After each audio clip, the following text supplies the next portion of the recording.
Welcome to the Huberman Lab podcast, where we discuss science and science-based tools for everyday life. I'm Andrew Huberman, and I'm a professor of neurobiology and ophthalmology at Stanford School of Medicine. My guest today is Dr. Richard Schwartz.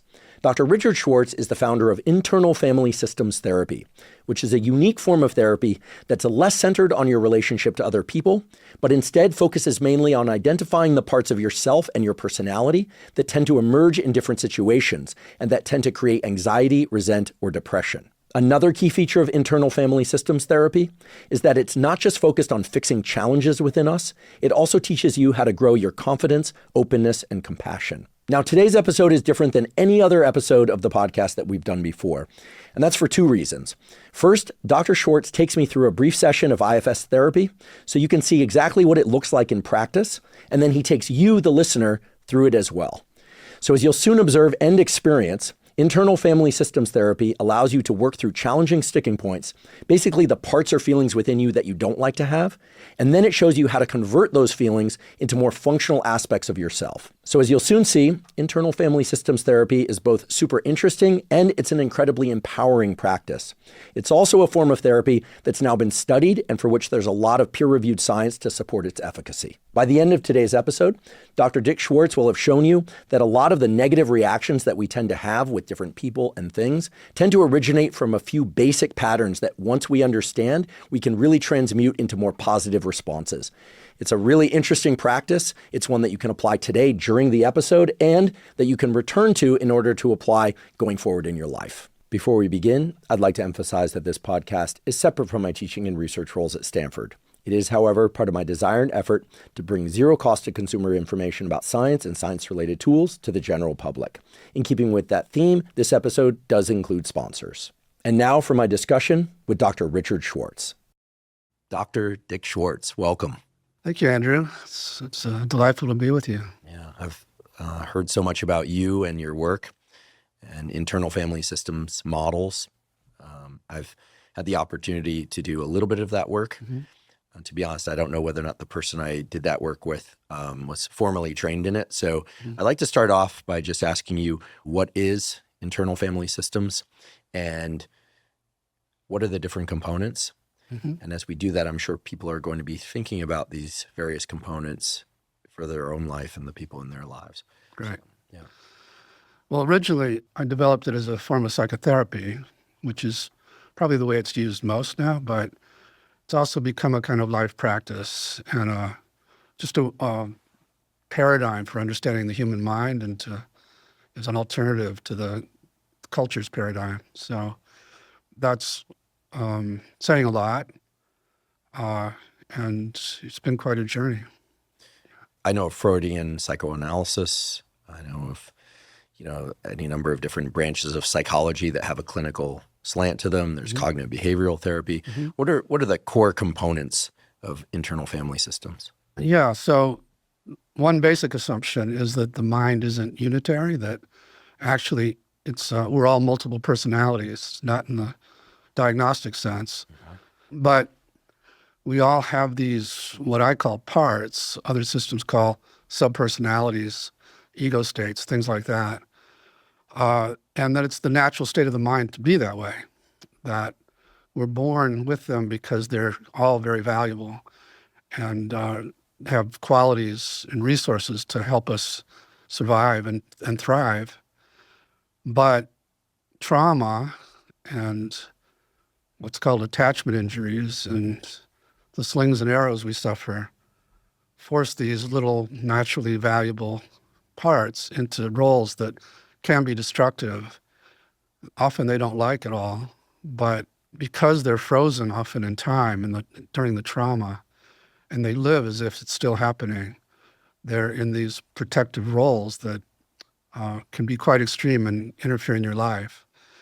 And so I just stumbled onto the phenomena now I think it's 41 years ago. Mm-hmm. And it's been, amazing ride.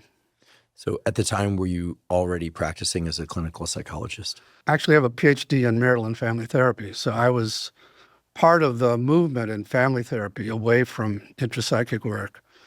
And there was a polarization, and we thought we could reorganize families and heal all these symptoms just by doing that. We didn't have to muck around in the inner world.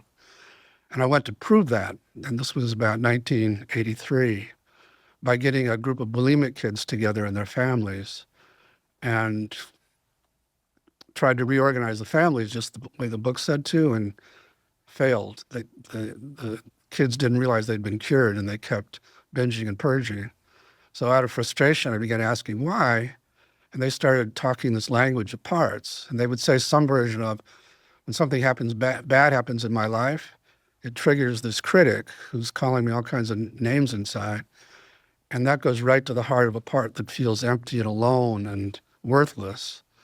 And that's so distressing to feel that the binge part comes in and takes me out, takes me away from all that pain. But the critic comes in and attacks me for the binge. And then the criticism goes right to the heart of that worthless part. So to me, as a family therapist, this sounded like what I'd been studying in external families, these circular sequences of interaction. And so I just got curious and just started to explore. Are these different parts that exist within each and all of us, are they represented by a clear and distinct voice from the other, or do people typically experience them as just the self, like my inner critic? You'll give us the other names and titles.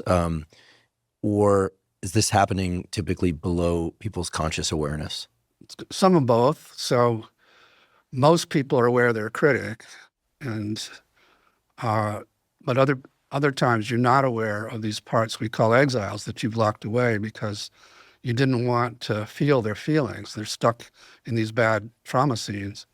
And to survive in your life, you had to push them away. And so with those parts, a lot of people aren't really consciously aware of them until these protector parts give space and open the door to the exiles. I'd like to take a quick break and acknowledge our sponsor, BetterHelp. BetterHelp offers professional therapy with a licensed therapist carried out entirely online. Now, I personally have been doing therapy weekly for well over 30 years. In fact, I consider doing regular therapy just as important as getting regular exercise, which of course I also do every week. There are essentially three things that great therapy provides. First of all, it provides a good rapport with somebody that you can trust and talk to about pretty much any issue with. Second of all, it can provide support in the form of emotional support and directed guidance. And third, expert therapy can provide useful insights. Insights that allow you to better not just your emotional life and your relationship life, but of course also the relationship to yourself and your professional life and to all sorts of goals. BetterHelp makes it very easy to find an expert therapist with whom you resonate with and that can provide you those three benefits that come from effective therapy. Also, because BetterHelp allows for therapy to be done entirely online, it's super time efficient and easy to fit into a busy schedule. If you'd like to try BetterHelp, you can go to betterhelp.com/Huberman to get 10% off your first month. Again, that's betterhelp.com/Huberman. Today's episode is also brought to us by David. David makes a protein bar unlike any other. It has 28 grams of protein, only 150 calories, and 0 grams of sugar. That's right, 28 grams of protein, and 75% of its calories come from protein. This is 50% higher than the next closest protein bar. David protein bars also taste amazing. Even the texture is amazing. My favorite bar is the chocolate chip cookie dough, but then again, I also like the new chocolate peanut butter flavor and the chocolate brownie flavored. Basically, I like all the flavors a lot. They're all incredibly delicious. In fact, the toughest challenge is knowing which ones to eat on which days and how many times per day. I limit myself to 2 per day, but I absolutely love them. With David, I'm able to get 28 grams of protein in the calories of a snack, which makes it easy to hit my protein goals of 1 gram of protein per pound of body weight per day, and it allows me to do so without ingesting too many calories. I'll eat a David protein bar most afternoons as a snack, and I always keep one with me when I'm out of the house or traveling. They're incredibly delicious, and given that they have 28 grams of protein, they're really satisfying for having just 150 calories. If you'd like to try David, you can go to davidprotein.com/Huberman. Again, that's davidprotein.com/Huberman. I definitely want to go into what the various protector roles or titles are, labels, and the exiles. Before we do that, since you brought up the topic of trauma, this is a topic that I think many, many people are interested in. I'm just curious, how do you define a trauma? And why do you think it is that traumas tend to lock us into a state was representative of an earlier time. Why is it that it's so linked to this thing of time perception? Yeah, the why question I can't totally answer, but it definitely is. And for me, traumas aren't necessarily traumatizing. So something bad happens to you, and if you can access what you and Martha Beck were calling the self, capital S, and you go to the part of you that got hurt by what happened, instead of pushing it away and locking it up, and you embrace it and you bring it closer to you, which means going to your suffering, which is counter to what most of us try to do. But if you were to do that and you could help it unload the feelings it got from the trauma, then you're not traumatized. What's traumatizing is something bad happens, these more vulnerable parts of us, the most sensitive parts of us, get hurt or feel worthless because of what happened or get terrified. And then we lock them away because we don't want to feel that feeling anymore. And everybody around us tells us to just let it go, just move on, don't look back. And so we wind up exiling our most sensitive parts simply because they got hurt. And then when you have a lot of exiles, you feel more delicate, the world seems more dangerous because anything could trigger that. And when they get triggered, they'll blow up, they'll take over. So it's like these flames of raw emotion come popping out. So other parts are forced into these manager roles or these protective roles. And some of them are trying to manage your life so that you don't get triggered anymore, so that, for example, nobody gets close enough to you to trigger any of that, or so you look really good so you don't get rejected, or perform at a really high level to counter the worthlessness. Many of those become the critics because in their effort to try to get you to look good, they're yelling at you to try and behave and do what they want so you look better. And then there are other what we call manager protectors that are, for some people, particularly women, have these massive caretaking parts that don't let them take care of themselves and take care of everybody else. And so I could go on and on. There's a lot of common manager roles. And I want to make clear as I'm talking about this that these are not the essence of the parts. And that's a big mistake that most of the field has made, is to assume the critic is just an internalized critical parent voice instead of listening to it and hearing that it's desperately trying to protect you. So none of these are what they seem. That's the role they've been forced into. And the analogy, again, is to an external family. Like kids in dysfunctional families are forced into these extreme roles that aren't who they are. It's the role they got forced into by the dynamics of the family. So the same is true with this internal family. So most of us have a lot of what we call managers. They got us here. They help us in our careers, and other systems would call them the defenses or the ego. And in spirituality, they get vilified too. But their whole MO is keep everything under control, please everybody, and you'll survive. The world has a way of breaking through those defenses, triggering an exile. When that happens, it's a big emergency because, again, these flames of raw emotion are going to overwhelm you and make you have trouble functioning or even getting out of bed. So there are other parts that immediately go into action to deal with that emergency. And in contrast to these managers, they're impulsive, reactive, damn the torpedoes. I don't care about the collateral damage to your body, to your relationships. I just got to get you higher than those flames or douse them with some substance or distract you till they burn themselves out. So we call those firefighters. And again, these are just the roles. When released from these roles, they'll transform into being something very valuable. So the inner firefighter role is one of the exiles that surfaces under conditions of a lot of emotion. Maybe we could, this is a beautiful description, and I'm completely on board this idea that we have multiple aspects of self or selves inside. Jung said that too, I think, right? Yeah. Like, so Jung had all this a long time ago. Yeah, and what I like about this protectors / managers versus again, not versus because they're combative, but as a distinct category, the Exiles is, just feels very true to me. And I like the directness of the language. So maybe we could just like create a mental grid for people. Mm-hmm. Like if, let's say I came to you as a patient and I said, listen, I'll just be direct. I'll be honest. Why not do it? Let's do it. Let's do it. Let's All do right. it. Secretly, I brought you here to get therapy. No.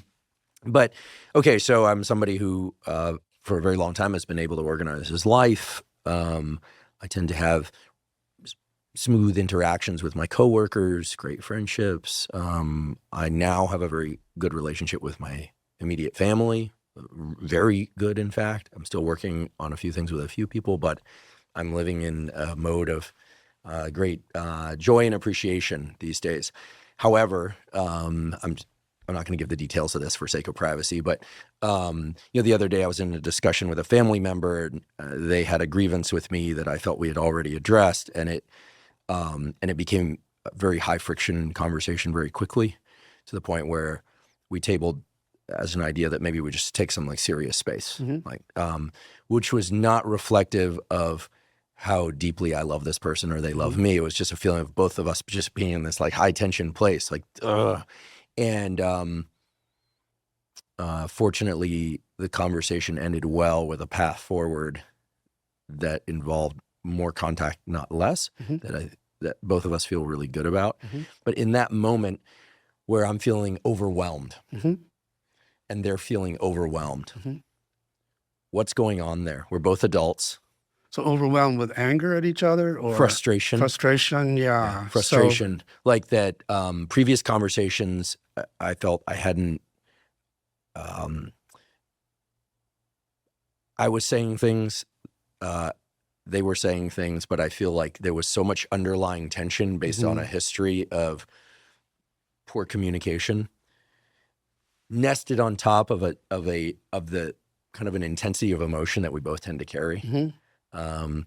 And somehow we just like couldn't parse things from that state. Yeah. And so I sat in my chair and I just told myself, okay, I'm going to not say anything for 5 minutes because I know myself. Right. It's not that I thought I would say something really barbed wire, but I just thought this is not going to work. Like I'm slamming my head against a wall.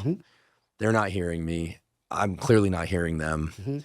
And the thing that helped me through that was just, because it was what was taught to me, I just decided to surrender. And the word surrender used to mean to me letting go of truth. Yeah. And it felt really scary because when you say surrender, it's almost like saying, one context is surrender means you're right no matter, and you're right. I was just going to say that's right. But I've come to realize that surrender to me is just it's surrender in the moment. Yeah. So that I can get better optics. Yeah. Internal and external optics. So to me, the thing of embracing surrender in those types of moments, very uncomfortable. But I now have learned it's a great way to get perspective. But even as I describe it, the whole situation was so heavy. I came out of that call, even though it ended well, and was like, ugh. Yeah. Like, ugh. That was like, I'd never run a marathon, but I'd rather run a marathon than do 2 of those a week. Totally agree. And yeah. I had one of those with my wife a few days ago. Oh, okay. All right. Well. And yeah, very similar. Just caught that part and said, okay, let's just let it go for now and we'll talk later. So I could give you my take on what happened, but if you wanted to, we could just go in and do a little exploring. Sure. Yeah? Yeah, sure. Okay. Should we start with the frustrated, angry part? Sure.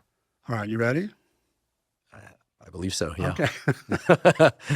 So remember that feeling and then focus on it and find it in your body or around your body. Okay. Where do you find it? Somewhere between the middle of my midsection and up to like right behind my forehead. Like there's pressure. It's great. Both places. It's great you have such clarity about it. So as you focus there, how do you feel toward this part of you? Oh, no, it's very unpleasant. So you don't like it? No, I don't like it. Yeah, which makes sense because it does, sometimes escalate things with your friend and doesn't leave you feeling good. So I understand why you don't like it. But we're going to ask the parts that don't like it to give us the space to just get curious about it and see if that's possible. Okay. Okay. So how do you feel toward it now? A little bit of relaxation in the head part of it. Mm-hmm. Yeah, it's funny how when you asked me to localize it, it's so clear. It's like this thing inside me. It's like this about the size of like a teddy bear that's just like, oh, but it's not it's not a good thing. It's like pushed up there. But then when you said to get curious about it, feels like it kind of drops down a little bit and kind of moves in a little, maybe softens a little bit. So you do feel curious toward it? Yeah. All right. So go ahead and ask it what it wants you to know about itself. Silently? Up to you, either way, whichever is more comfortable. Well, since this is a podcast and none of this is comfortable anyway for me to do in public, if I'm quite honest. Yeah, just ask inside. Sure. No, I'll do it out loud. Okay. Okay, so what do you want me to know about you? Yeah. And just wait for the answer. Don't think. I know you've got a big cognitive part, so we're going to ask that one to relax. And just whatever comes in terms of the answer, just wait for it. Mm-hmm. Well, my answer is based on the feeling that occurred immediately after asking it, which was, the answer was, I can dissipate. And then I kind of felt it dissipate. Okay. So it feels like an energy that when condensed sucks. But when I look at it, softened a little bit, and then asked the question you asked, and then it feels like it just kind of went into the rest of my body, but not poisoning the rest of my body, just kind of mixing in with, of course we're speaking in completely, in mystical terms here, but. Right. So it relaxed. It may not have dissipated in the way we think about that. It might have just relaxed more. But just keep asking it, what's it afraid would happen if in that context it didn't try to take over in the way that it did? Just ask that question. That if it didn't try to take over? Yeah, what's it afraid would happen if it hadn't tried to take over? Oh. Just wait for the answer. Yeah, that's a good question. Okay, so what would happen if you didn't take over my system that way? Condense from my stomach to my head when I'm feeling that way. Yeah. Don't think. Yeah. Oh, the answers are coming really quick. That I wouldn't be able to discern the truth. Okay. So the truth is really important to this part of you. Yeah. Yeah, because it tends to surface when I'm hearing something that I believe to be fundamentally untrue, typically about my thoughts or feelings, right? Okay. I've come maybe with age, I've come to the conclusion that two people can look at the same interaction or same thing and have two very different versions of it. I'm okay with that. Yeah. The part that I'm very, very sensitive to, people in my life know this, is when someone else tells me how I feel. Right. What my motives are or how I feel. That to me is like that's a kind of a hard, fast way to engage this thing. Okay, so just stay with this thing. Just stay with it. Okay. And let it know you get that having people misinterpret your motives is really, really hard for it. And ask it more about that. Just, again, don't think, but ask why that's so hard. Why does that bother it so much? And what's it afraid would happen if it let that go? Yeah, so why are you afraid to, or why do you have to step in when that happens? My answer is not going to be very satisfying for the listeners, or for me. But it's saying, because if you can't hold on to your truth, then nothing will make sense. So there's something about making sense or nothing making sense that it's really scared of. Is that right? Yeah. I mean, I decided to become a biologist and to try and understand the meat inside our heads and body that is the nervous system, because I felt, and I still feel, that it can reveal some fundamental facts or truths. As understanding reality, as it were, is really important to me, because I feel like humans, including myself, of course, are so prone to misinterpretation. Mm-hmm. So like the truth as a thing out there, I'm willing to let go of completely. Right. Like completely. Right. The truth as it exists for knowing for certain what my motivations were, Mm-hmm. or what did or didn't happen. But typically it's about motivation. Right. What did or didn't happen, you usually can parse with somebody. Yeah.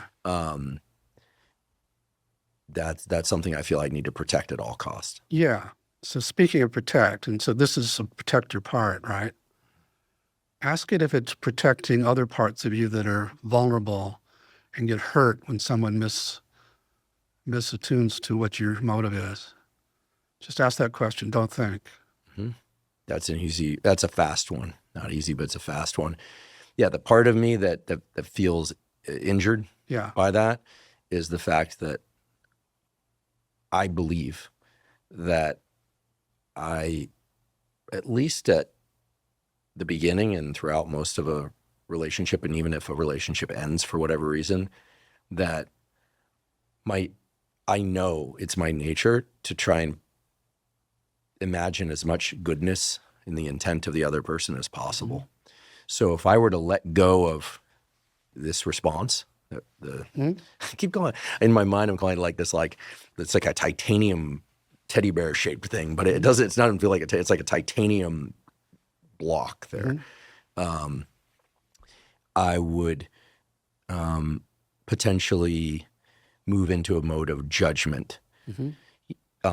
Of them. It's interesting because there are many people from my past, and maybe even a few from my present, that people close to me who are pretty well qualified tell me like I should dislike them or cut them out of my life. And there are a few, maybe one or two instances of people I've cut out of my life, but it's my inclination always to just try and see what can exist. Yeah. So that part feels important to me. I don't know why it's important now that I come to think about it. Like, well, we can ask, but yeah. So what I'm hearing is this guy, this titanium guy, is keeping at bay another part that can be very judgmental of the other person.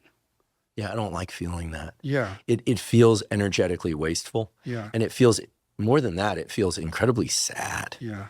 It's sort of like, I think to accept that part of myself is to kind of give up on some fantasy, which is probably an unrealistic fantasy, which is why I'm calling it a fantasy, I realize. Yeah. Yeah.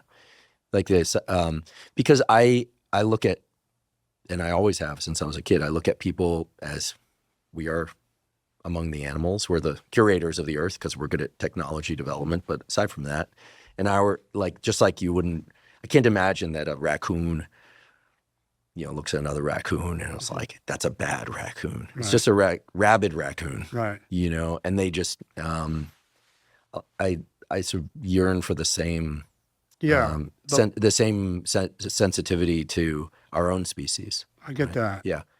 Like I don't hate anybody. Well, there might be parts of you that do, but I hate behaviors. Okay. I hate things that people have said or done. Not certainly, mostly to other people, not to me. But being really being angry at someone in a pervasive way, not just in the moment. Yeah. Is something that's very difficult for me. But what I'm hearing, what we heard from this part, it's afraid if it doesn't do this, a part that judges the other, probably in a not so nice way, would be released. Does that sound right? Yeah. So there is that part in there. It's just that you've been able to kind of exile it. Yes. Yeah. Okay. Yeah. I'm comfortable with the idea that you take the appropriate amount of distance, could be zero or could be near infinite, but that I should take the appropriate amount of distance from things and people so that I can be in the most loving stance toward them or that. Yeah. I'm not trying to sound technical here with all the parallel constructions, but I've thought this through a lot. Like there's some people that that there's no limit to the extent to which I want to interact with them. We have other things to do. We're not going to spend all our time together. And then there are other people that I love them, but I know that I have to keep a certain amount of distance in order to continue to love them. This is the same thing. Mm-hmm. So in that moment, it's almost like, but it's coming up without my conscious thing. It's not like saying, listen, that's the kind of person I can, talk to like once a month or something. And I'll just add, in professional settings, not now, but in the distant past, when I was in a very hierarchical structure I'm still in academia, still teach, but not running research anymore. Formally, like I had a couple senior colleagues that I really loved and respected, but that they would say or do things that I thought were frankly unethical to other people. And to me, I felt them as kind of abrasive. So I might, like the physical manifestation of this is I would make it a point to like walk past their office door quickly so that they didn't say, hey, because I don't want to interact. Right. But I'm not familiar with cutting people out of my life. Right. I'm just not familiar with doing that. I sort of don't believe in it as a value. Let's pause for a second. I'll give you a little overview of where we are.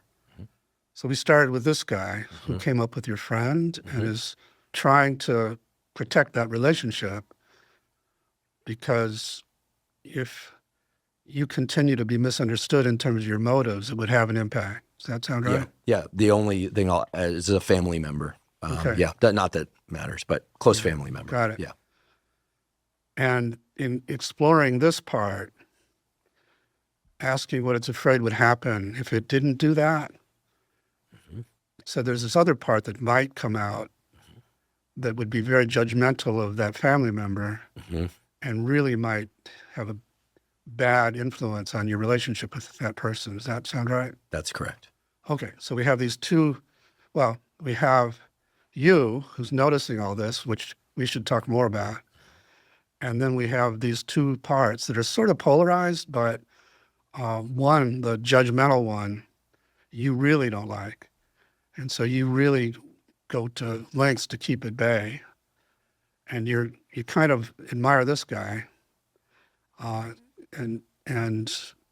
you also know that he can get in the way at times too. Does all that sound right? Yeah, that's right. Because I'm describing a recent situation where the presence of this like titanium teddy bear, sorry, I don't know why that's amusing to me to say that. The shape of a teddy bear, I'm not seeing a teddy bear in there, but roughly that size and shape. It creates a protection, but a pressure internally that's super uncomfortable. Yeah. It's actually taken me a couple days to dissipate this. Yeah. And I do think, somewhat counter to the way I'm describing it, it doesn't prevent me from saying something. It actually, if it's too much, it's almost like that's when words start coming out and they're not kind. Right. So it's not a real protector in the sense like it's preventing me from a course of action I don't want to take. Right. It's more like, it feels like it's kind of extruding all this stuff. And obviously I'm responsible for my words and actions. I know that, but it does feel like it creates kind of takes over. It takes over. Yeah. That's the way to put it. So let's go through that again. So, first of all, I'm so grateful that you're willing to be this vulnerable and expose these parts. So this guy, actually, they're both probably what we call firefighters. And very reactive. There's maybe some other very vulnerable part that is involved here we haven't heard about. But if we continue to work together, I would work to get permission to go to the judgmental guy too. And what you would find is he's a protector too. He's not just a bunch of negative thoughts about people. And as I was hearing earlier, you spent a lot of time in your life trying to be fair to people and to not judge them and to see them. What they do is just their behaviors and not who they are, which is great. But in the process of doing that, sometimes we wind up having to push away the parts that want to judge and want to hate and so on. And what I find is if we can go there and get to know them, they're just protectors too, and they're young, and they, when they are able to unload the hate they might carry, the judgment, they'll transform. So this is a model of transformation in that sense. And there are no bad parts. You go to everybody in there, regardless of how you think how bad they are. And you get curious about them and you learn how they're trying to protect. And then we help them out of their protective roles and help them trust there's a you, who you talked about with Martha, who can run things, that they don't have to do it because most of them are young. And get them to trust this you to handle your family member rather than they have to take over or try to take over in the way they did. Does this make any sense? Yeah, it makes total sense. I what you said at the beginning, permission to go to the judgmental part. I was just, my mind flits when I hear that, flits to, two possibilities. One's a novel possibility, one's a familiar possibility. The familiar possibility is if I were to really feel the disappointment that I'm feeling when this pattern in the other person shows up again, because at least it seems to, I'm very familiar with the pattern, right. Then it would fundamentally change the way that I feel about them. That's right. I'm trying to hold on to the goodness the relationship, in there. Right. That's right. Yeah. But of course I I want to be very clear, not just for anyone listening, but for myself too, that clearly the protecting role of this titanium teddy bear has created something where the times when things have broken through from my side, right. They're not kind. Right. And or they're spoken in a way that just is not constructive. Right. Right. So, yeah. And then the second possibility is that I hadn't considered this possibility, but the second possibility is that were I to let myself feel that disappointment, that maybe the relationship could persist. I've been looking at those things as mutually exclusive. Yeah. And as I say all this, I also realize that, well, the honest disclaimer is I don't want to give the impression that I don't judge people. I'm human and I certainly do. I'm just saying that when there's a relationship that I wish to maintain, I'll go to great lengths to push aside knowledge of my own experience, and or just judgment. I've made this, I've engaged in this pattern in ways that ended up being extremely destructive to me by completely putting the blinders on to things that were right in front of me. And that's what I'm talking consciously. about. That's what I'm talking because I adored the person so much in other dimensions that, and, it's not for lack of a better word, a holistic way to approach things. But I also will say that in contrast to those types of relationships, the relationships where the titanium teddy bear is not required feel to me, so by comparison, but also in the absolute scale, feel to me like the best possible relationships one could have. They're like pinch me type of relationships, my friendships, some of my relationships to family, like my coworkers, and there are others too. Certainly had romantic relationships like that, my relationship to my dog, as trivial as people might think that seems, the contrast of that, where there's no need for this protector part, it's the best thing because it feels completely safe and uninhibited. Yeah. I never have to worry that I'm going to be taken over from the inside. Yeah. Nor do I ever worry that I'm going to really screw up. Yeah. And I hope that if I do screw up, they'll tell me. But it's the complete absence of fear. So let me check in and just see how this has been to discuss and focus and so on. What's it been like to do this process? It's a lot in the sense that I don't like feeling that titanium thing, teddy bear. It's been very informative, so it's balanced by that. And maybe that's why I went into a little riff about the pleasant relationships and how outsized positive they are for me. They're like a salve and an elixir for me. That so maybe I give myself a little wash over with that because it's pretty uncomfortable. Yeah. But it's really informative.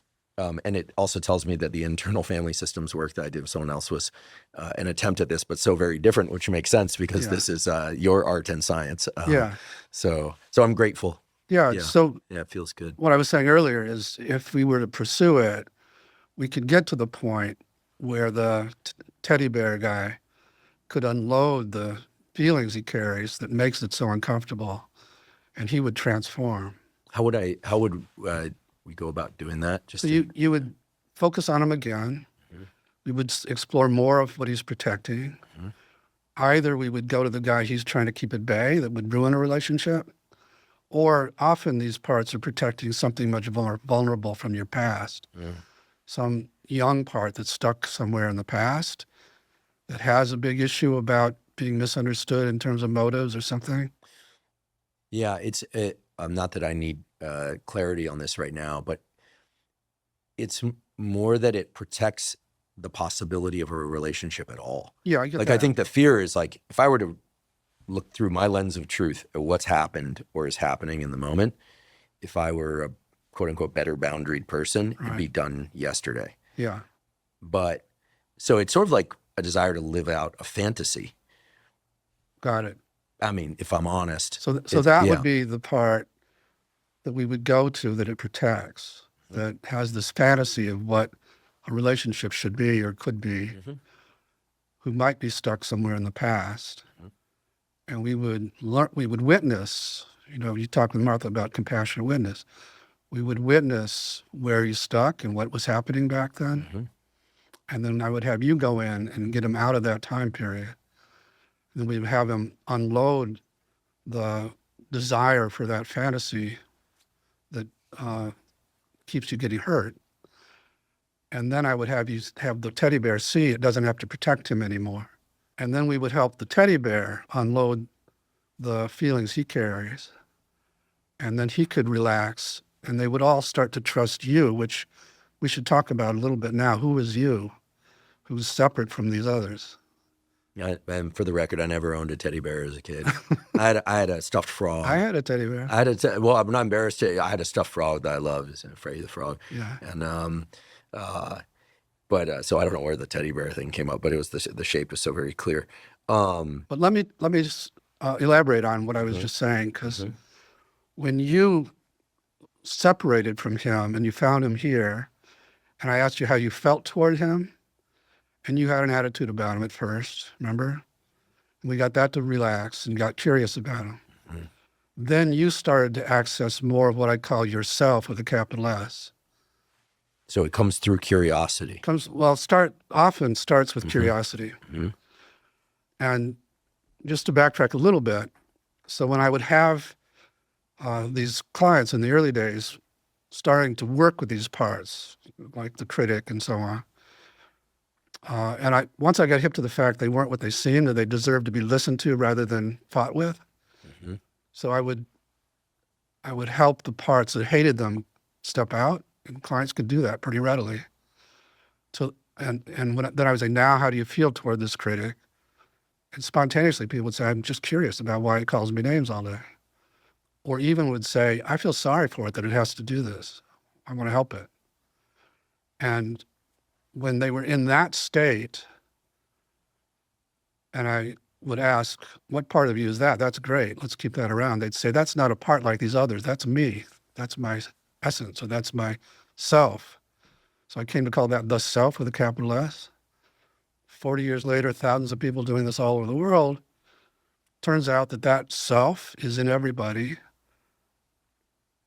just beneath the surface of these parts, so that when they open space, you can access it quickly. It has all these great qualities, what I call the 8 C's.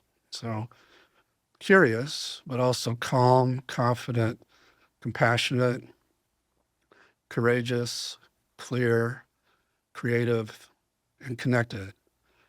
And that person knows how to heal these parts. So once I get somebody in a lot of what we call self, I'll just say, okay, what do you want to say to this part? And how does it react? And now what do you want to do with the part? I can kind of get out of the way. And one of the hallmarks of IFS, as opposed to a lot of other therapies, is that it's not so much about me becoming that, good attachment figure to these hurting parts of you, these inner children. You become that. You become the good attachment figure yourself, or the good inner parent, or the good internal leader for these parts. And they come to trust you as a leader.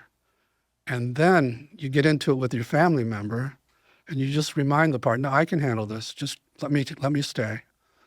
And now when that happens with my wife, sometimes, not on a good day, I can stay in the C-word qualities and have a totally different conversation with her than if that protector took over. I'd like to take a quick break and thank our sponsor, AG1. AG1 is an all-in-one vitamin mineral probiotic drink with adaptogens. I've been taking AG1 daily since 2012, so I'm delighted that they're sponsoring this podcast. The reason I started taking AG1 and the reason I still take AG1 is because it is the highest quality and most complete foundational nutritional supplement. What that means is that AG1 ensures that you're getting all the necessary vitamins, minerals, and other micronutrients to form a strong foundation for your daily health. AG1 also has probiotics and prebiotics that support a healthy gut microbiome. Your gut microbiome consists of trillions of microorganisms that line your digestive tract and impact things such as your immune system status, your metabolic health, your hormone health, and much more. So I've consistently found that when I take AG1 daily, my digestion is improved, my immune system is more robust, and my mood and mental focus are at their best. In fact, if I could take just one supplement, that supplement would be AG1. If you'd like to try AG1, you can go to drinkag1.com/Huberman to claim a special offer. They'll give you 5 free travel packs plus a year's supply of vitamin D3K2 with your order of AG1. Again, go to drinkag1.com/Huberman to claim this special offer. Today's episode is also brought to us by Wealthfront. I've been using Wealthfront for my savings and my investing for nearly a decade, and I absolutely love it. At the start of every year, I set new goals, and one of my goals for 2025 is to focus on saving money. Since I have Wealthfront, I'll keep that savings in my Wealthfront cash account, where I'm able to earn 4% annual percentage yield on my deposits, and you can as well. With Wealthfront, you can earn 4% APY on your cash from partner banks until you're ready to either spend that money or invest it. With Wealthfront, you also get free instant withdrawals to eligible accounts every day, even on weekends and holidays. The 4% APY is not a promotional rate, and there's no limit to what you can deposit and earn. And you can even get protection for up to $8 million through FDIC insurance provided through Wealthfront's partner banks. Wealthfront gives you free instant withdrawals where it takes just minutes to transfer your money to eligible external accounts. It also takes just minutes to transfer your cash from the cash account to any of Wealthfront's automated investment accounts when you're ready to invest. There are already 1 million people using Wealthfront to save more, earn more, and build long-term wealth. Earn 4% APY on your cash today.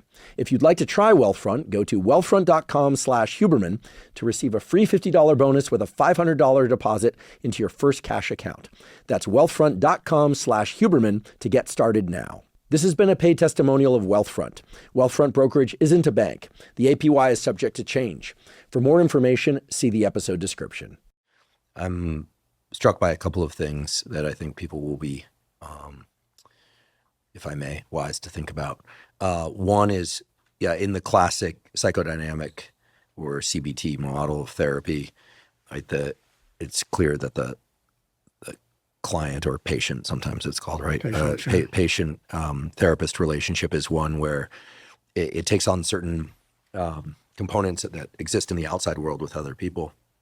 And it's always slightly bothered me / concerned me that that's the structure. Mm-hmm. And as you said in IFS, internal family systems, you become your own kind of therapist, if you will, for lack of a better way to put it.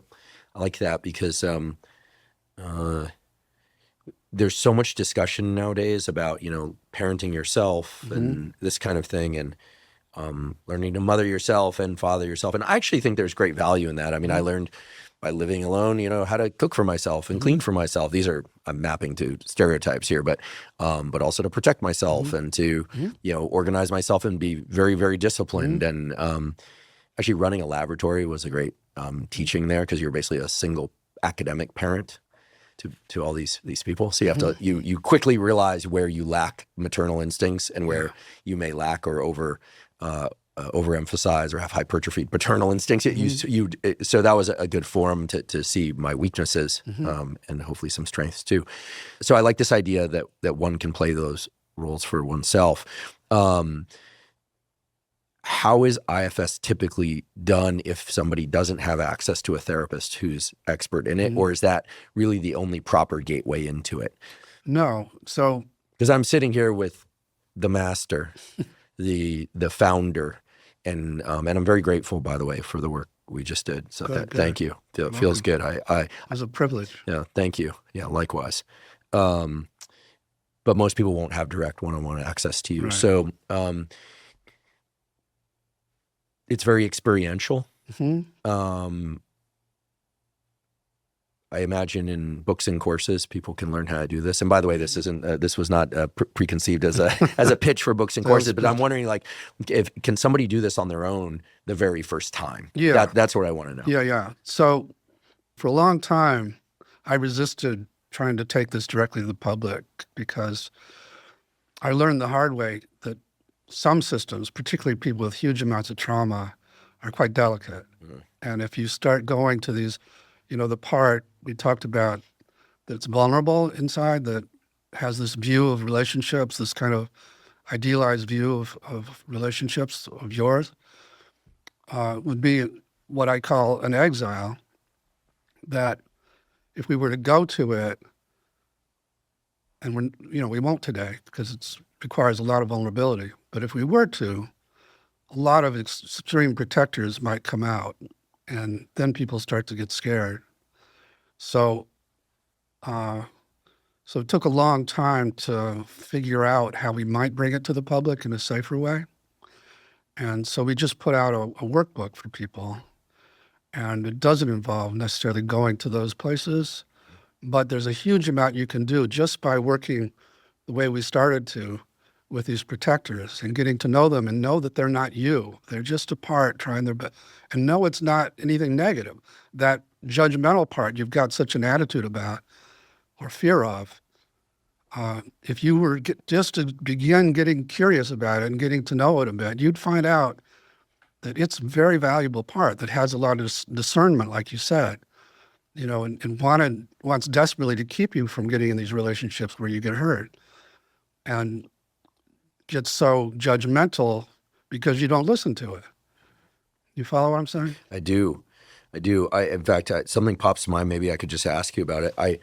My mind's right on what you're saying, but something occurred to me as you said it, which is if I were to, for instance, really feel the feeling of like, hey, that's really screwed up, or like that's not, like actually feel the disappointment or judgment that this titanium teddy bear is trying to protect against, I realize it leads to a lot of role confusion and identity confusion. That's right. And I'll just be very blunt. It's probably not the best thing to do on a podcast, but I'm going to do it anyway, which is, this is how I feel about modern politics. I see things on the left that make sense to me and things that are, to me, just absolutely ludicrous, inappropriate, and offensive, and like just badly wrong. I see things on the right that make a ton of sense to me, and also things that are inappropriate, offensive, and wrong. And as a consequence, I'm trying to see the best, the goodness in both sides, and just kind of create this kind of Swiss cheese model of the world. I'm talking about politics because it's just simpler to do, and people at least know the groups we're talking about. But then it leaves me in a place of no affiliation, and I'm then between one of two stances. One of just kind of standing there and being like, yeah, well, there's no real position in the middle that is an official position in the middle, but it also makes me just want to put up the middle finger to both and say I'm a double hater. But of course, I'm an adult and a citizen who cares about people in the country, and so I feel like to be an adult, I can't opt out. But there's like, I feel unaffiliated. I feel like there's no option for me, and this maps pretty well to, I think, the identity and role confusion that I feel when I place my again, understanding the truth is a complicated thing, but my judgment on things and people is like, well, then what is my role as a son? What is my role as a partner? What is my role if this thing is true. Right. And so it's a way I'm realizing of protecting the simplicity of a role. That's right. And I did grow up in a home where like the roles were like, you know, your son, you do certain things, like, you know, you do, you know, and so, but I also have a rebellious side to me. So the role confusion is something that I imagine a lot of people are familiar with. Yeah. And and I also believe that when you just really say, well, they did something bad, therefore all bad, therefore I'm part of the opposite team. Right. That to me is an unlived life. Yeah. But I see a lot of people do it. And actually sometimes I'm envious of people that have that ability because they seem so unconflicted. Right. So it's a tough thing to be a thinking, feeling person at the level of nuance. Yeah. It kind of sucks sometimes. Yeah. I'd rather do that than be a double hater or just cleanly opt in. Yeah. Does that make sense? Totally makes sense. Okay. And what I'm hearing is that when you're looking at a person or a political party or issue in the world, you'll hear from these conflicted parts. And they each have perspective, just like our country now hears from these conflicted parts. But you don't have a lot of access to what I'm calling self in those contexts. Because one of the C words is clarity. So again, as I was listening to you and Martha, you were talking about how there are times where you just have this sense in your body of what's right or what's true. That's what I'm calling self. Self has that clarity. And self sees injustice, and some of those C words are courage, confidence, and clarity. So there's a impulse also to act to correct imbalance, to correct injustice too. So self isn't a kind of passive witness as it is in a lot of spiritual traditions in IFS. It's an active inner leader, it's an active external leader.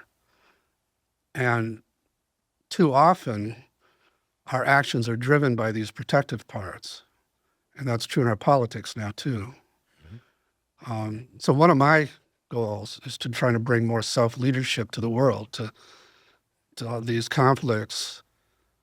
But to do that, people have to unburden. They have to release these extreme beliefs and emotions they got from their traumas in the past. We have a concept we call legacy burdens. So many people have inherited these extreme beliefs and emotions that came down through their ancestors and drive their parts, drive their extremes. And many conflicts in the world are driven by these legacy burdens. And we've gotten good at helping people unload these things. Yeah, we've seen this in the Middle East recently. Totally. And we're doing a lot of work in the Middle East. So we have training programs there. And one of my visions is to have large scale legacy unburdenings where large groups of people come together and we help them unload the Holocaust legacy burdens on the one side and the 1941 legacy burdens on the Palestinian side, and have more self accessible to each side. And when we do couples therapy, we do other kinds of negotiated conflict, if people's parts start getting into it, we'll just say time out. You sort of did this on your own with your family member. Just say time out. I want both of you to go inside, find the parts that have been doing the speaking. Don't come back until you can speak for them, but not from them. And come back in these C-word qualities, in that state of self. If we can hold people in that, it's really easy to get out of the conflict. If their protectors are going at it all the time, conflicts never change. So, do you think that people who have the reflex or the ability to kind of somaticize a bit, like I don't think of myself as somebody who's like psychosomatic. I don't have stomach aches and headaches and stuff unless I caught a virus, but I can feel where certain things are in my body pretty quickly and always have. Do you think that IFS lends itself better to people who, feel things somatically versus people that are like really cognitive and in their head, because I have that component too. I can actually feel the switch. Yeah. Like I do it through, I'll go into like a narrative and then Yeah. I start to see the structure like up here. Yeah. And yeah, that happened several yeah. times when we were working together. Mm-hmm. Like I would have you stay with something, and then the narrator part would kick in. Yeah. And then I would try to refocus you. Mm-hmm. But, you know, I lived in Boston for 10 years, so I worked with lots of cognitive people who didn't know their bodies, who had, you know, just were in that rat race to try and get tenure and so on. Been there. Yes, me too. Yeah. And tenure is nice, but one should tend to their emotional selves Exactly. while they're pursuing it. But just to answer your question, they can do it, but we first have to start with that thinking part and get it on board and get it to step out and just to stay out long enough that they can feel their bodies. So, yeah, you know, it lends itself to anybody, but with people like that, it takes a while for that thinking part to trust that it's safe to let them into their bodies. So if we were to just step back for a moment and do sort of a top contour summary of the process, someone brings forward a memory, a recent or distant memory of some thing that made them feel not good.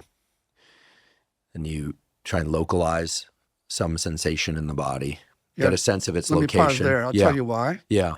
Because if they find it in their body, and they direct the question there and they wait for the answer to come from there, they're less likely to be in their head. So it sort of short circuits that thinking part. And so many people come to therapy and that thinking part thinks it's supposed to do the therapy. It's, you know, CBT or whatever. Even a lot of the more not experiential, but a lot of the more psychodynamic therapies, the thinking part is really trying to explain why they feel stuff. Right. So this is getting them out of that and getting them to actually listen inside into what they think is their body, but it's really these parts that live down there that they haven't had access to because the thinking part is running things so much. Got it. And then one places some attention from the stance of curiosity to like, what's there? What's it trying to say? Exactly. So, and then you start to reveal the underlying layers of what's it protecting. Exactly. What are those things that are protective trying to say? Yeah, it's not even you're trying to reveal. It's just that you're asking these questions and the answers start coming. I see. Oh, I love this because I'm a big believer in seeding the unconscious mind and then letting things surface either in sleep or in meditative states or has internal family systems been combined with some of the therapies that are now getting tested still in clinical trial stage around psychedelics? Yeah, in fact, 2 days ago, we just completed a IFS and ketamine retreat. Oh, wow. So we had, and we're doing it more and more. Like I said, I'm trying to bring this more out of the psychotherapy world. So we invited 32 leaders to come of various kinds and had 3 days where they would do ketamine and then do IFS.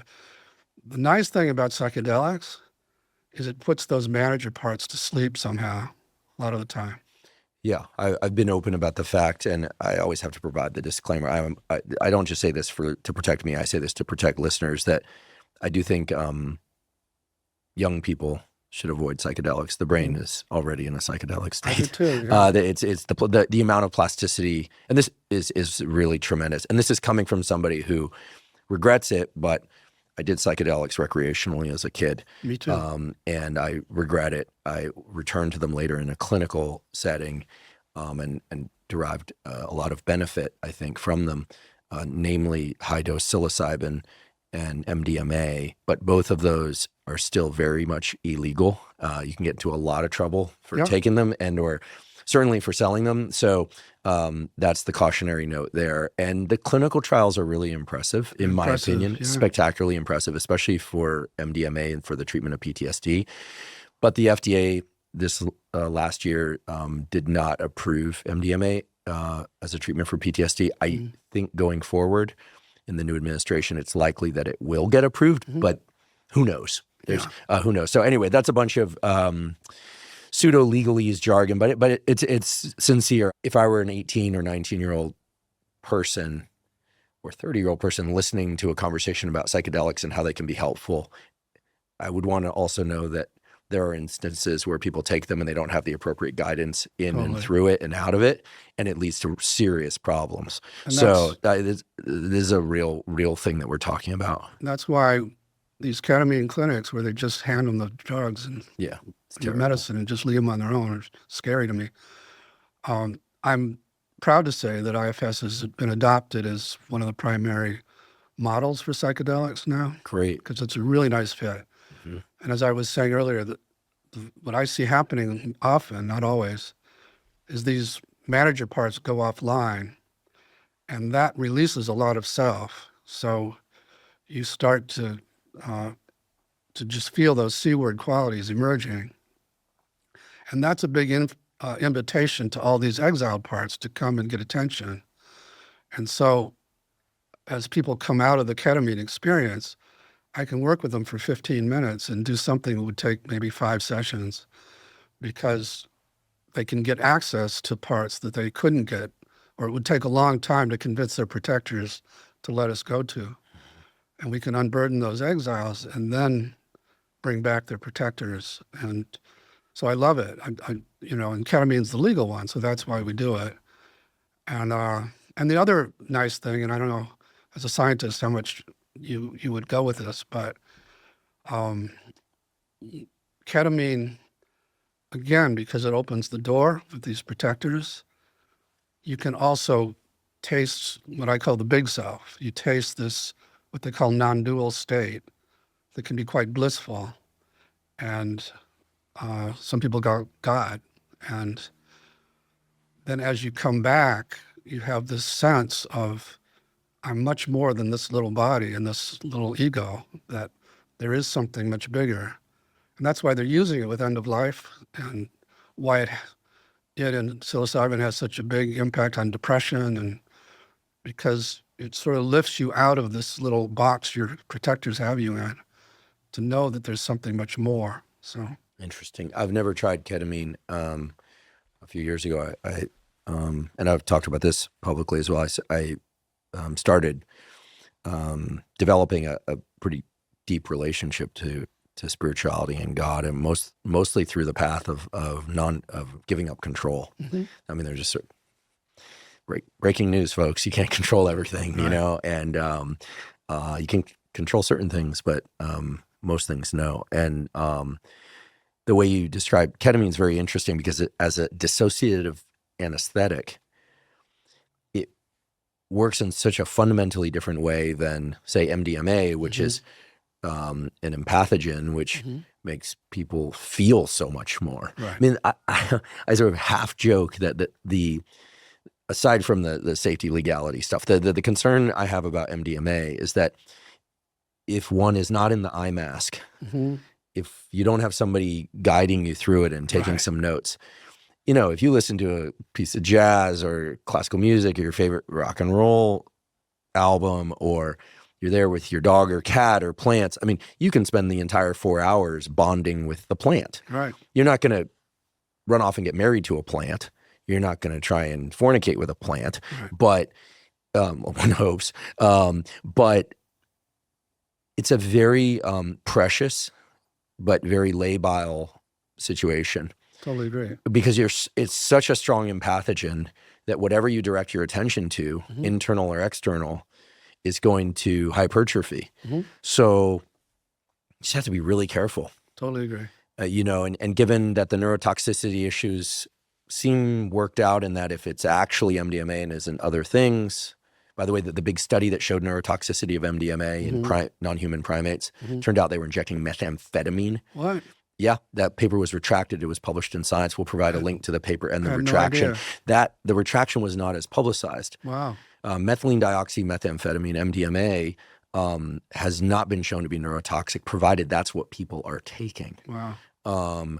And not taking some combination of other things. Yeah, it's a real tragedy the way that retractions don't get nearly the kind of popular press coverage that that initial Yeah. studies do, Yeah. regardless of whether or not the initial study was positive or negative. Yeah. In any case, I do believe there are other routes to calming down the forebrain in the context of doing this kind of work that I'd just like your thoughts on. Sure. When I first wake up in the morning, I'm in kind of a liminal state, but the thing that I don't want to think about comes to my brain. I can't avoid it. It's just like that the protectors are not available. Exactly. They're still asleep. That's right. So that seems valuable. Yeah. I've tried recently to keep my eyes closed. Sometimes I'll get up and use the bathroom, but keep my eyes closed, stay in that still state and explore the contours of that thing. Provided it's done safely and not anywhere near water. Cyclic hyperventilation breathwork done for a few minutes or cycles, we think can change the brain activity so the forebrain kind of comes off line a bit. So all these things just put managers to sleep. Put managers to sleep. Like when you go to sleep, your managers go to sleep, and then you have these weird dreams, and that's because your exiles have access to your mind now. And they're trying to give you signals about what they want. The other thing I'll say about psychedelics and the breathing too is that as your managers go to sleep and your exiles start coming in, it can seem really terrifying because these parts are stuck in horrible places often with a lot of terror. And so what's called bad trips is them trying to get attention. So they'll come in and they'll totally take over and you look like you're having a panic attack. But what we've learned, and this happened a few times last week, is instead of thinking of it as a panic attack or a bad trip, to welcome it. Here's a part that needs a lot of attention. It's taken over entirely. But if I were to say, okay, Andrew, I see you're really scared, but how do you feel toward this really scared part that's here now? And I could get you to say, well, I feel sorry for it. Then I would have you start to get to know it and work with it and comfort it rather than have a panic attack. You would access calm and those C words. And then it becomes a hugely useful healing of something that's in you that's stuck in a terrified place. I'd like to take a quick break and acknowledge one of our sponsors, Function. Last year, I became a Function member after searching for the most comprehensive approach to lab testing. Function provides over 100 advanced lab tests that give you a key snapshot of your entire bodily health. This snapshot offers you with insights on your heart health, hormone health, immune functioning, nutrient levels, and much more. They've also recently added tests for toxins such as BPA exposure from harmful plastics and tests for PFASs or forever chemicals. Function not only provides testing of over 100 biomarkers key to your physical and mental health, but it also analyzes these results and provides insights from top doctors who are expert in the relevant areas. For example, in one of my first tests with Function, I learned that I had elevated levels of mercury in my blood. Function not only helped me detect that, but offered insights into how best to reduce my mercury levels, which included limiting my tuna consumption. I'd been eating a lot of tuna, while also making an effort to eat more leafy greens and supplementing with NAC and acetylcysteine, both of which can support glutathione production and detoxification. And I should say, by taking a second Function test, that approach worked. Comprehensive blood testing is vitally important. There's so many things related to your mental and physical health that can only be detected in a blood test. The problem is blood testing has always been very expensive and complicated. In contrast, I've been super impressed by Function's simplicity and at the level of cost. It is very affordable. As a consequence, I decided to join their scientific advisory board, and I'm thrilled that they're sponsoring the podcast. If you'd like to try Function, you can go to functionhealth.com/Huberman. Function currently has a wait list of over 250,000 people, but they're offering early access to Huberman podcast listeners. Again, that's functionhealth.com/Huberman to get early access to Function. What is so striking to me is that and Martha taught me this practice of, when we think about the things that create shame for ourselves, if we're able to go up and really look at those and own them, not from the perspective of I'm proud of them, but own them as in us and not of us,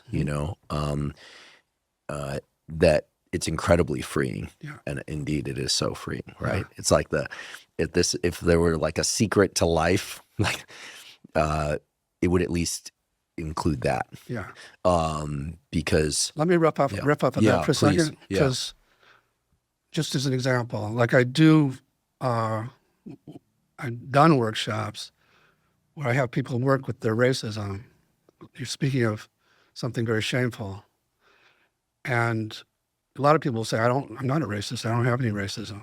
But if I really convince them to look inside and check, they'll find there's a little part in there that does spout racist things when they meet somebody of a different skin color, has these white supremacy beliefs, and they're really ashamed of it.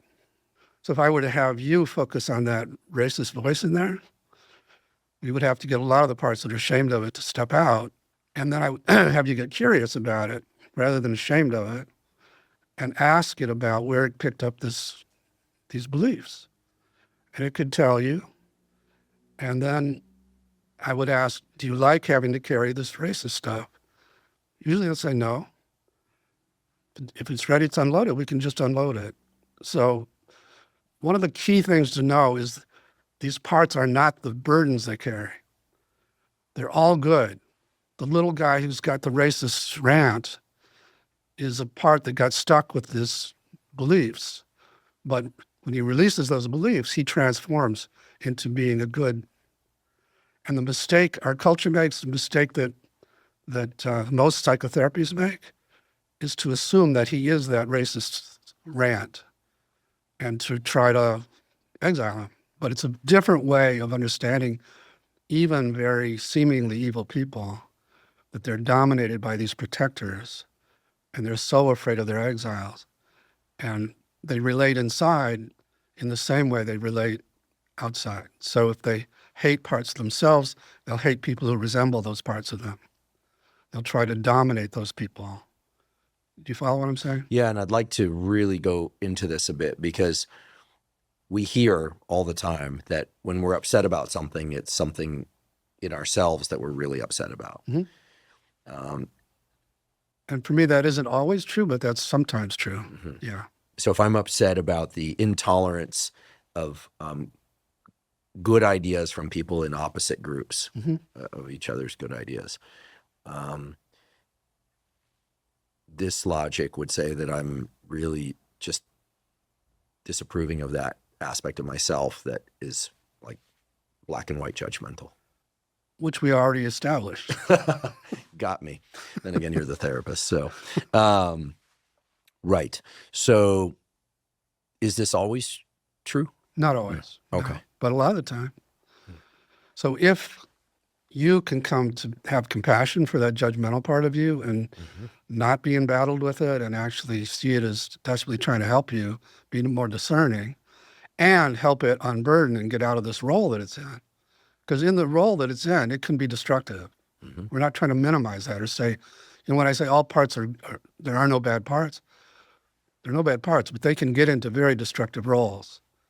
And they can carry these burdens from the past that can drive them to be harmful.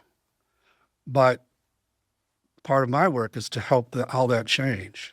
And so if you were to start a new relationship with that judgmental part of you, then you would see past the judgmental parts of other people, and you could see the exiles that drive those protectors, and you would have compassion for them. It wouldn't mean you wouldn't stop them or stand up to them, but you would do it with compassion rather than from these hateful protectors. I think it's important that people hear that, namely that if we get in touch with these parts of ourselves that are protectors, that it makes us less vulnerable, not more vulnerable, totally. Both to quote unquote attack, but that also, I guess put simply, that in understanding of ourselves and compassion for ourselves, one develops understanding and compassion for others, but that doesn't mean that you're opening yourself up for harm. That's right. And the opposite is actually true. The opposite is actually true, because these protectors will generate often what they fear. So by being so protective, they'll create protectors in the other that will attack. Whereas if they could stay in self, self can be very protective with those C-word qualities. Very forceful, sometimes fierce. This idea of, I'm definitely following that we will sometimes create in others, what we fear, because it allows us to engage in this unhealthy dynamic. It seems so counterintuitive, right? Maybe we take a kind of classic set of examples that I think are pretty common. A person who's codependent with somebody who's a substance abuse addict. Or somebody who's very timid and always wants to pacify, and somebody who's very dominant. When I zoom out from the second case, it actually kind of makes me chuckle how crazy that is. Because if you think about it, a person who is very dominant doesn't need somebody very timid in order to feel dominant, right? They could probably feel whatever power it is they need to feel with somebody who is less timid, and maybe the relationship would be healthier. But that's not how people tend to other select. Yeah. It's kind of interesting. So it raises perhaps a bigger question. Why do people select people that are fundamentally bad for them? Okay, so I did a book called You're the One You've Been Waiting For. And in it, I talked about this whole issue. And so for a lot of people, you get hurt by your parent, and there are parts that want to protect you from your parent, but there are other parts who are desperate, who took on the worthlessness from being rejected by your parent and are desperate for redemption. Do you follow this? And so as you leave and you're looking for a partner, that part from a subconscious place can influence your decision to find somebody who resembles that parent in their effort to be redeemed again. Yeah, is this anything like the sort of repetition compulsion? Yeah, exactly. That we tend to repeat a pattern over and over again as an attempt to resolve, not just a manifestation of like dysfunction. That's a version of what I'm talking about.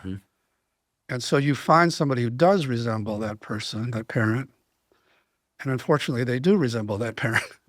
And so they'll hurt you in the same way. And then your protectors go into one of four modes. They'll say, I've got to change that person back into who they're supposed to be. So they'll try to change the person's behavior. Or they'll say, I've got to change myself so they'll be who they're supposed to be. Or they'll say, oh, this wasn't the Redeemer after all. And they'll go looking for the real Redeemer who's still out there. And it's always inside. And yeah, that's what I try to do, is to help them see that that Redeemer is inside of them itself. And if we can go to that exile who's got this thing for this parent-like person and help it connect to self and help it unburden, that whole repetition compulsion disappears. Because now they can take care of themselves. They trust self to do it. They don't need that from some other person like that. And so when we're working with couples, and you always find some version of that in couples, if we can get each of them to become their own good attachment figure, good caretaker inside, that frees up the partner. Because when this exile is leading the relationship, your partner feels a lot of sort of demands, or feels a lot like your partner has to take care of that young part of you and can't fully do it. So there's always this sense of, a burden. You know what I'm saying? Yeah. It's so interesting how romantic relationships are where these patterns get repeated. And at the same time, I have numerous examples in my life of healthy relationships.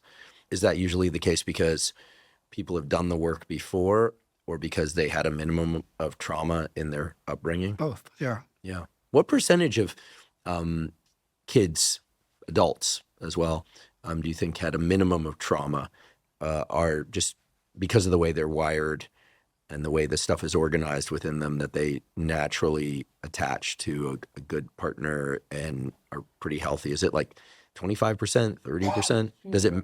I really can't say, because my sample is very skewed. I'm working with psychotherapy patients who always have a lot of trauma. So I really can't say. I mean, I'm very biased. well, half of marriages in this country end in divorce. And presumably of the ones that don't, I'm guessing somewhere between a half and a quarter of those people are really unhappy. Sounds so pessimistic, but if you just look at the numbers, and I'm an optimist, I already acknowledge that I don't like to think about bad stuff, and Right. so yeah, I'm guessing that a lot of people repeat these patterns, but it seemed as if maybe 20, 30 years ago, because these ideas weren't discussed really, so many fewer people were in any kind of analysis or personal exploration work, that as a society we defaulted to just sort of role execution.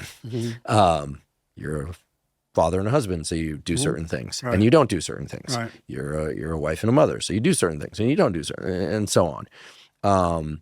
And I think nowadays there's a lot of discussion about, is there a resurgence of organized religion because we've drifted so far from these kind of core structures? I mean, love your thoughts on that, and also what you think doing this kind of internal work on oneself without requiring any input or participation from another, what the value of that is. It sounds like there's tremendous value to just doing this work for oneself, maybe with someone trained in IFS.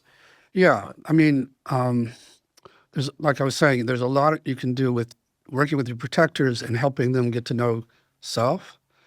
Like, we didn't do it, but had you asked that titanium teddy bear how old it thought you were, and just really waited for the answer, most people will get a single digit. It still thinks you're very young, and it still thinks it has to protect you the way it did when you were very young. And just even updating it creates a huge amount of relief with these protectors. So there's a lot that can be done just by working with protectors, introducing them to self, helping them see they don't have to keep doing this all the time. Some protectors, it's very hard for them to totally drop their weapons until what they protect has been healed. So that's where the therapist comes in. So, there are coaches doing this work, for example. They'll work with some executive and they'll do great, and then they'll get to an exile, and then they'll have the person see an IFS therapist for a couple sessions to heal the exile and then come back. Because, coaches aren't trained as therapists. And Right. so, yeah, there's still need for therapists, but, but you can do a lot on your own.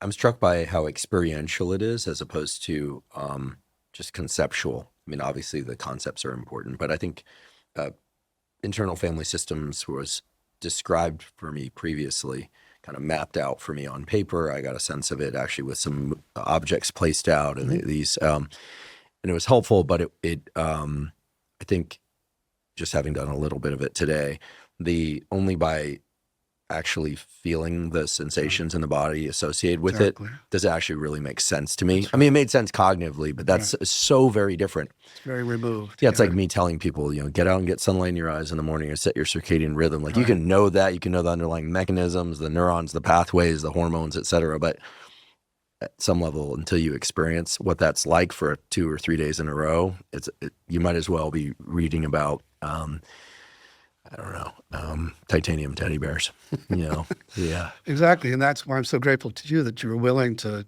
try it. And because it's true, as I describe it to people, they don't really get it until they actually feel it, experience it. And it is very different from many other therapies, which are much more cognitively based, because we're trying to bypass that and actually get to this raw stuff in here.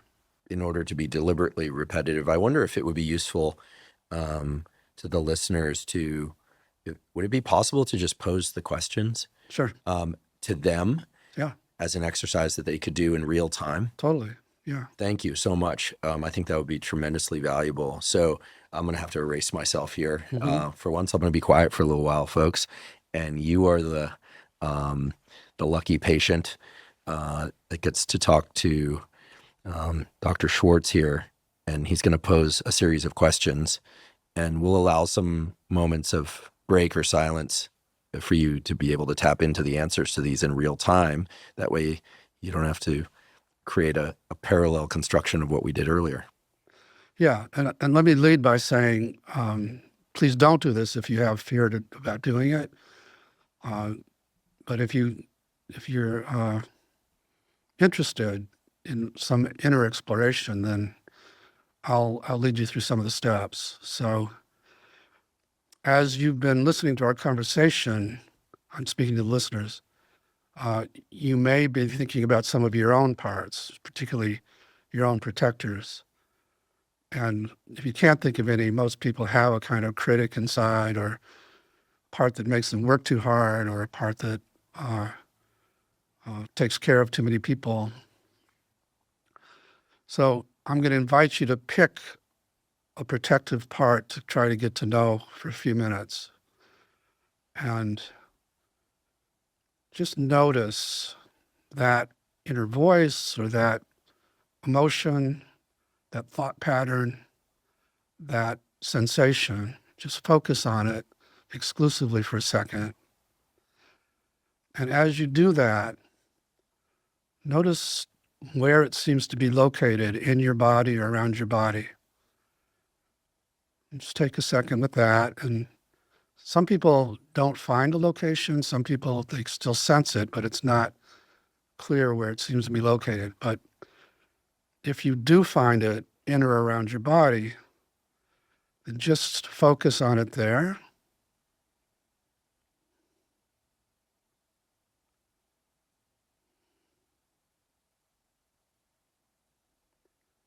And as you focus on it, notice how you feel toward it. And by that I mean, do you dislike it and want to get rid of it? Are you afraid of it? Do you resent how it dominates? Do you depend on it? So you have a relationship with this part of you.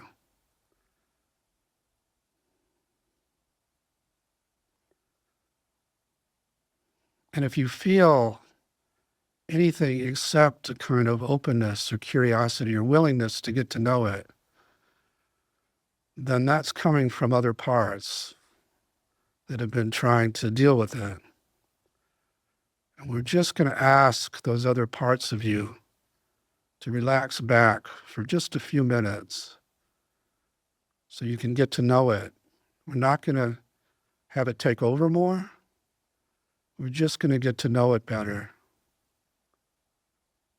So see if they're willing to let you open your mind to it. And if they're not, then we're not going to pursue this. And you can just get to know their fear about letting you get to know this target part.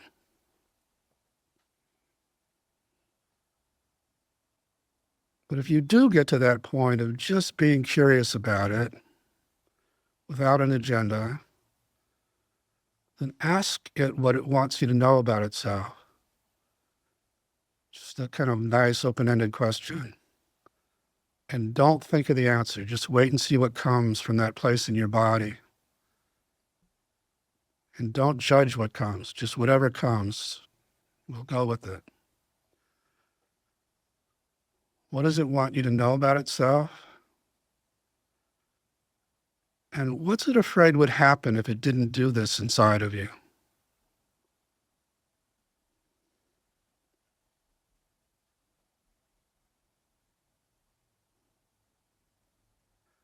And if you got an answer to that question about the fear, then it was telling you something about how it's been trying to protect you. And if that's true, then extend some appreciation to it for at least trying to keep you safe, even if it backfires or doesn't work.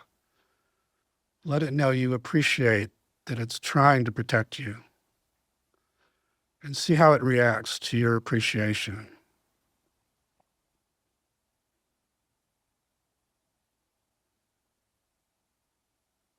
And then ask if you could go to what it protects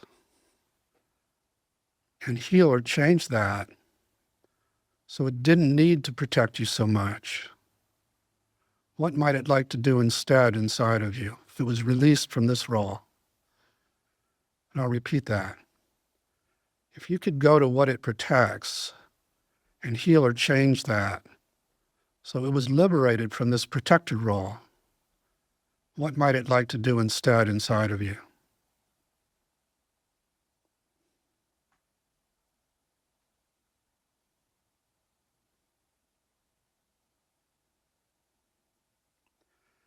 And then ask it this kind of odd question. How old does this part think you are? Not how old is it, but how old does it think you are? And again, don't think, just wait and see what comes.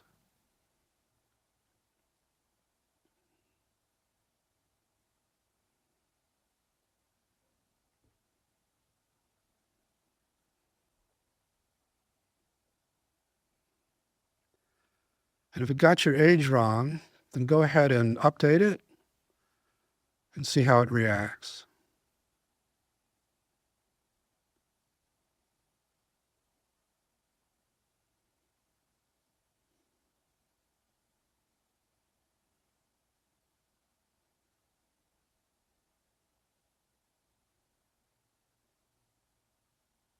And the last question for this part is, what does it need from you going forward? What does it need from you? And again, just wait for the answer.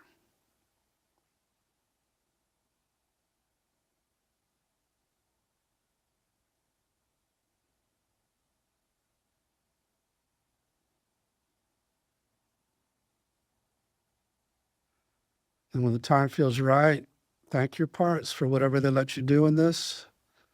And then begin to shift your focus back outside and maybe take some deep breaths as you do that.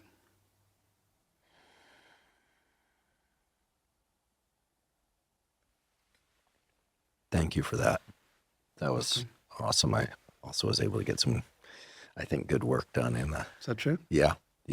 Totally different location, totally different set of dynamics. Even though what you just took us through is very experiential, what, if any, value do you think there is to writing down sort of key takeaways? Yeah. Okay. Yeah. So it's great to do the work, session or, this exercise. But ideally, it's the beginning of a new relationship with this part. Mm-hmm. So, and that takes work on your own. So what I advise people is as you get that ball rolling in that good direction, it'll reverse if you don't stay with it for a while. So every day, like you were saying, you wake up, rather than what am I going to do today or what problems do I have in my life, how's that part of me doing that I've been starting to work with? What does it need from me today?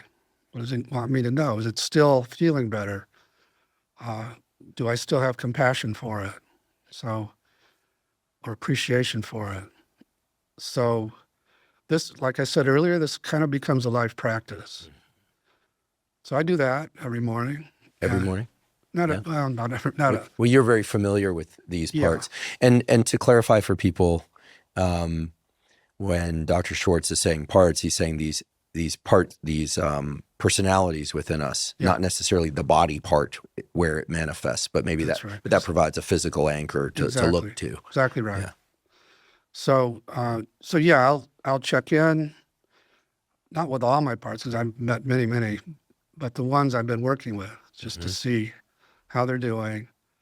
And as I go through the day, I'll notice, am I in those C word qualities? Is my heart open? Is my mind curious? Do I have a big agenda? Any departures from that is a protector usually. And I'll just have a little internal board meeting and say, I get, you feel like in preparing to come and be on this podcast, I had to work with the parts that were nervous. And, my father was a big scientist, endocrinology researcher. And, Oh, cool. Yeah. Great field. Great field. My brother is a big shot endocrinology researcher. So I have some issues, put it that way. I hope I didn't reinforce the negative ones. Well, that was my part's worries coming in. And so I worked on it and said, okay, I get it. I get you're scared. I could feel them in my hands when I was taking a drink earlier. Interesting. But I just kept, okay, I get that. I get you're scared, but just trust me. Just step back. Just relax. And then I feel this shift, a literal shift. Mm-hmm. And then I feel those C words flooding. And then we have a much different kind of conversation. So it's a life practice in that sense. Love that. Thanks for sharing that. Yeah. I didn't detect any anxiety whatsoever, neither pre-recording nor during this discussion.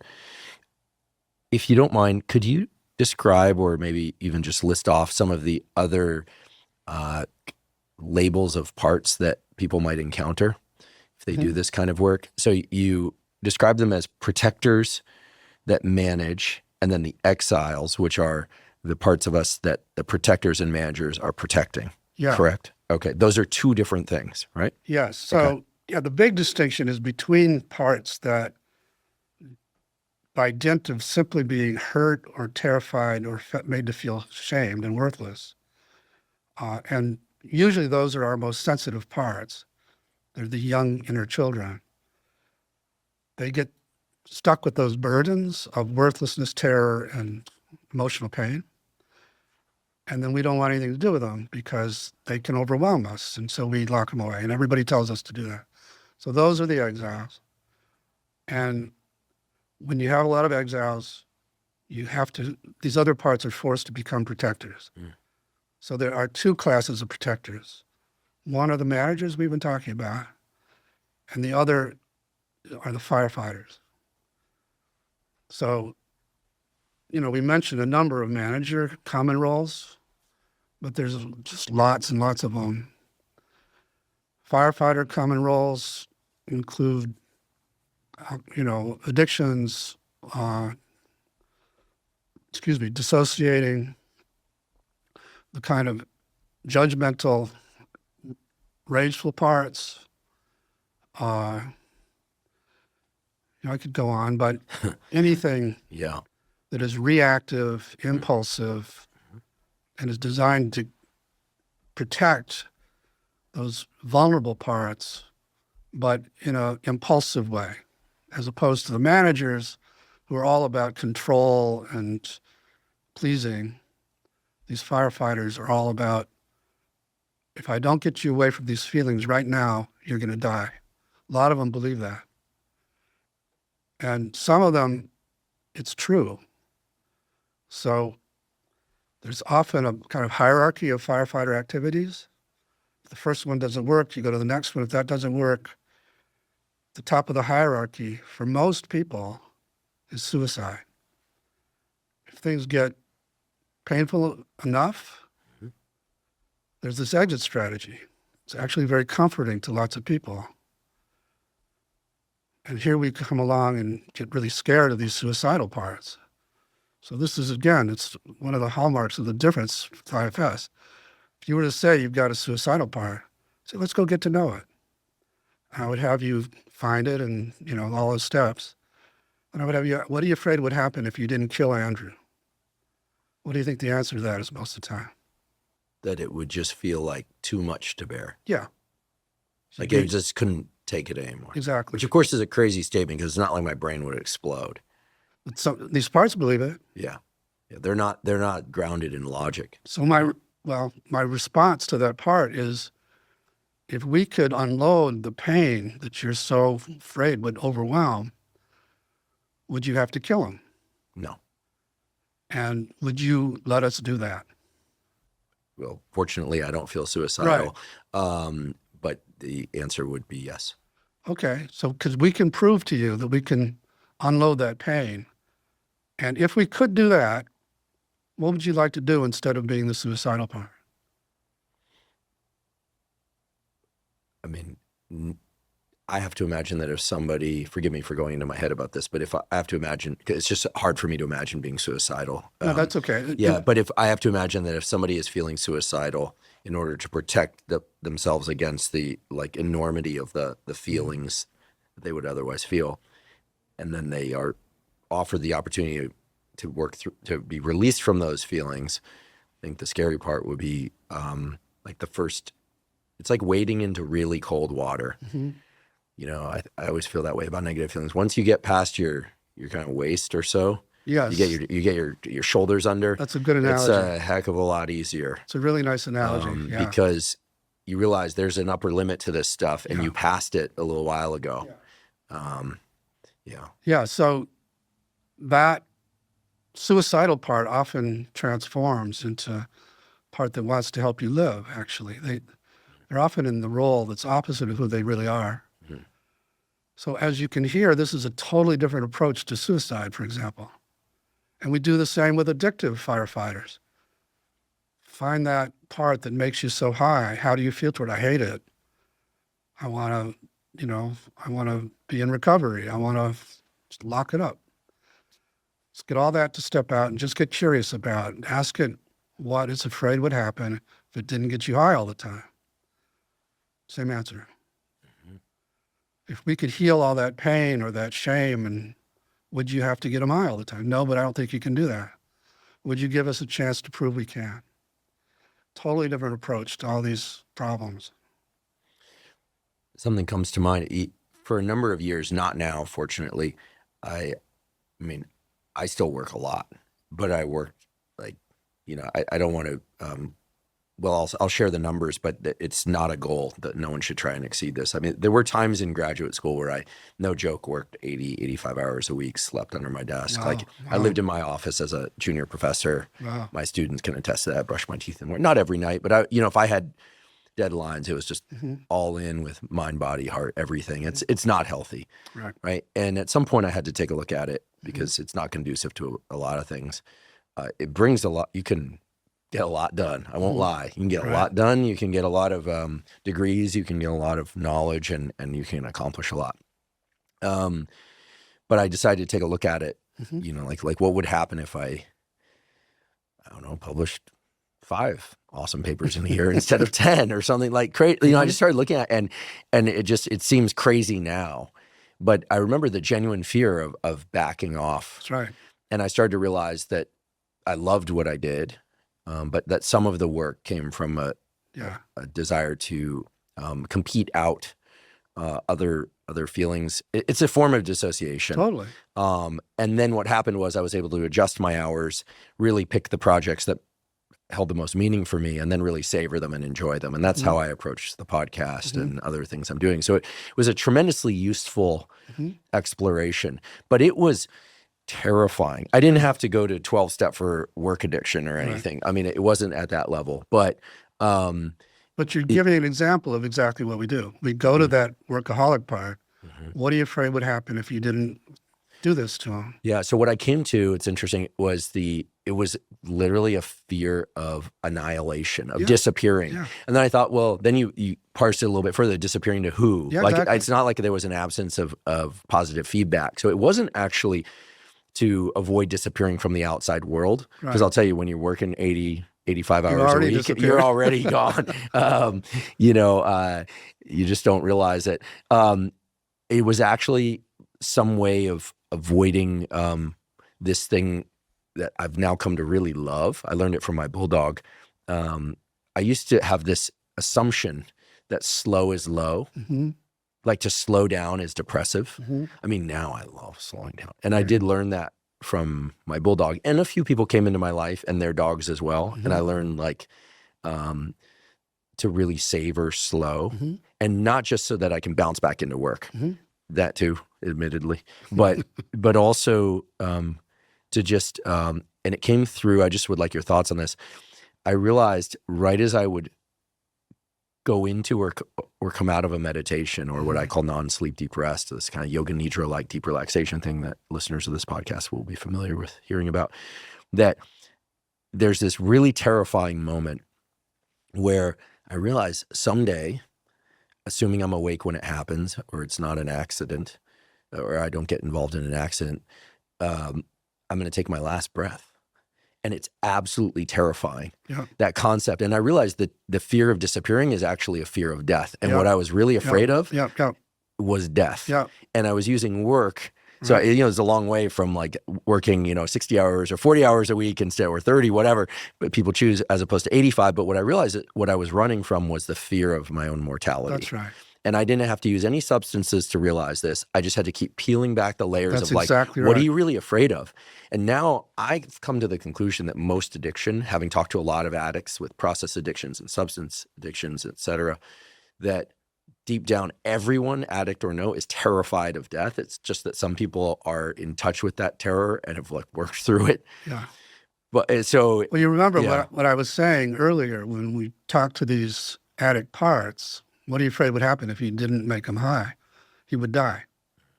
So that's a really common answer. And basically what you just described is you were doing IFS without knowing it. Asking those questions, what are you really afraid of? What are you really afraid of? Till you get to the key answer. And then I don't know how you help that part that feared death, but somehow you helped it relax more. Yeah, I think if I, for better or worse, if I see or experience something that scares me a lot, I have to explore the contours of it. That's been a dangerous part of my life, and it's been a helpful. And it's been a helpful part of my life too. The ability to suppress one's reflex to avoid fear is such a complicated thing, because on the one hand, it's necessary to navigate life. On the other hand, people always say, what would you tell your younger self if you could tell your younger self anything? And I would have said, psst, hey dude, listen, if something makes you anxious, get out of there. Because my reflex has always been that if something gives me anxiety, it's like, okay, here's a test of myself. I see. Yeah. I need to overcome it. Okay, so that's another part, protecting. So in any case, some people are the opposite. I've tended to touch the hot stove 3 times. When it should have been one trial learning, and it hurt the first time. But that's just me. I mean, everyone's got these things. But what I'm discovering, certainly through what you're telling us today, but also the exploration of these things, is that so much of life is structured, especially nowadays with the phone. Love the phone, love social media, but so much of life is structured to fill all the space between activities. And I do want your thoughts on like what you see in terms of things that are active impediments to doing good work of the sorts of work that you're describing today, self-work. I would never ask a guest to be disparaging of the world just for its own sake, but I think people are now starting to develop an awareness of how certain technologies and lifestyle habits that are unique to the last 5 or 10 years are really exacerbating our problems as they relate to ourselves, not just interpersonal dynamics. You seem to be thinking about the big picture a lot, so I'm curious what your thoughts are. Yeah, so, all these little machines we have and all the ways we have of never spending any time by ourselves or alone or thinking, just feed these protective parts, these distractors, and leave in the dust more and more these exiled parts. So a lot of people's fear of not having something to do is because when they don't, or if they're not working in your case, or then these exiled parts start to come forward. They're not being distracted from. In my case, I mentioned my father. I'm the oldest of 6 boys. Oh, wow. I was supposed to be a physician like him and a researcher, and I was spared that fate because I had undiagnosed ADD and wasn't a good student. And 3 of my brothers were physician research types. But I was the oldest, so he was really hard on me in terms of lazy and worthless and so on. So I came out of my family with a lot of worthlessness. And actually the model wouldn't exist if I didn't have that, because I had this part that had to prove him wrong and drive me, not to the extent you're talking about, or sleeping in the office or anything, but it would drive me to find this model and then take it in the face of a lot of attack to where it is now. And if I wasn't working on it, if I wasn't getting the accolades, then that worthlessness would crop up. And then I'd have other firefighters to try and deal with that.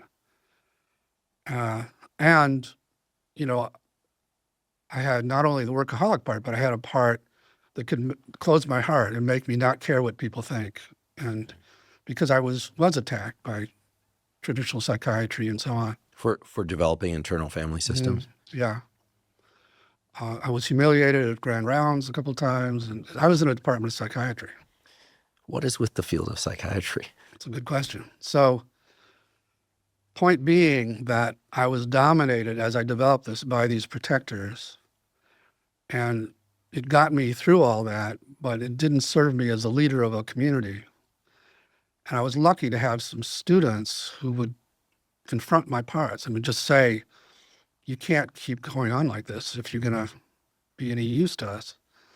And I listened, and I went and worked with that worthlessness. And now I don't have it. I don't have to work. I don't, it's just, I feel free because I'm not so afraid of that bubbling up if I'm not distracted. And now we have more distractions than ever, as we're saying. Right. The pain point can potentially become the source of tremendous growth and value to the world. I mean, based on what you've developed. Keep in mind, I learned about your work, not just through Martha Beck, although Martha as well, but several incredibly talented psychologists, scholars in the field of research psychology, and actually a psychiatrist as well. Yeah, there are some good psychiatrists. Maybe I'll just share the so a psychiatrist that I think the world of said to me, I won't reveal who it is, but they said, do you know why there's so many lousy psychiatrists? This isn't a joke, actually, even though it sounds like the setup for a joke. I said, no, why? And they said, well, because, if you're a cardiothoracic surgeon and like 30% of your patients die, you're considered a pretty terrible cardiothoracic surgeon. If you're a psychiatrist, unless your patients kill themselves on a frequent basis, you can have a pretty quote unquote successful career. That's interesting. And no one ever questions whether or not you're good at your job or not. Yeah.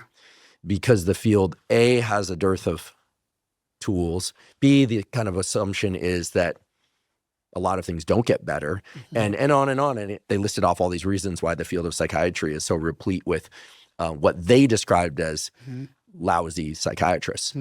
So I do believe there are some excellent psychiatrists out there, research and clinical and both. I don't know if that does anything. It sounds like you worked through your relationship to psychiatrists on your own. You don't need my statements. And I agree with you entirely. Yeah. And I tried to stay in psychiatry and just kept hitting the brick wall. And so I went grassroots for 30 years, and now it's started to come around into psychiatry. So it feels good that way. It's interesting how timing in a field is so important, and not just an academic field, but a clinical field, and the ethos. If anyone is interested in understanding where we are in the arc of medicine and culture, I highly recommend reading Oliver Sacks's book On the Move. He's obviously a neurologist and writer, but he describes coming up through medicine and being in these various fields. He worked on headache for a while. It's pretty interesting. He wrote a book about migraine. He worked on with kids on the autism spectrum and a bunch of different fields. And in every single one of those fields was vehemently attacked by some individual for whatever reason, usually a superior, kicked out of universities, moved to another one. Now, he did have his own issues. He was, for his time, he was a methamphetamine addict and things like that. But he got over that and became the great Oliver Sacks that he was. But, he describes these fields as having a culture at the time of really trying to suppress new ideas and holding people down. And then toward the end of his career, several of the universities that essentially had fired him earlier, hospitals and universities, were trying to recruit him back with multiple appointments because now he was this famous guy who had written the movie or worked on the movie Awakenings, and like, you know, and of course it revealed the hypocrisy of these big institutions. And so it made me chuckle and also realize that for those of us who are doing public health education at any level, and certainly on these more non-traditional things, approaches, that the time is right for sharing them. And well, and the good news is nobody lives forever. So, you know, the old guard dies or retires, you know. That's true. And I'm not going to hold my breath waiting for that Department of Psychiatry to invite me back. Well, I won't ask which one it was. We can have an offline discussion about that. Sure. They just might. A couple of more questions. First of all, going back to this thing about the larger context of culture, I love the optimism that's threaded through your view, like that we could get, God willing, Democrats and Republicans to come to some sort of common ground around the most important issues, that we potentially could eradicate destructive racism, racism of all kinds. But given the way you described it, certainly its implementation in the world is the first thing that needs to be dealt with, right? Certainly if people can see those parts of themselves and work with them, that we stand a chance to do that. And given that trauma is near ubiquitous, right? That people could start to address their own traumas so that they can induce fewer in other people. I guess that's basically the ultimate goal of humanity. Totally.